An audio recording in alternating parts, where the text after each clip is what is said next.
Welcome to Kenton's videos. Enjoy the video. You start by launching Live, go to the plus button and choose Live right away.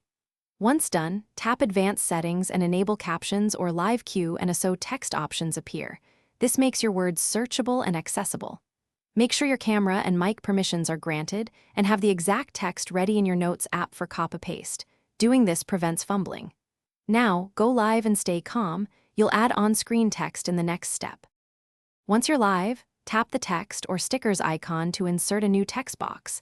This is where you type or paste your prepared line. Then, use pinch gestures to resize and drag to place it so it doesn't cover faces or UI elements. Placement matters for engagement and accessibility. Choose a high contrast color and readable font and set the display duration or keep it persistent. If you need multiple messages, queue them with to finish, review each text element, edit for typos, remove outdated lines, and add follow-ups as the conversation evolves.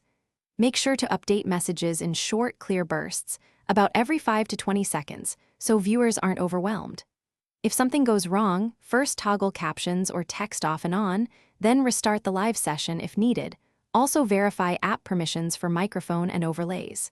Finally, save your live or copy key messages for reuse. This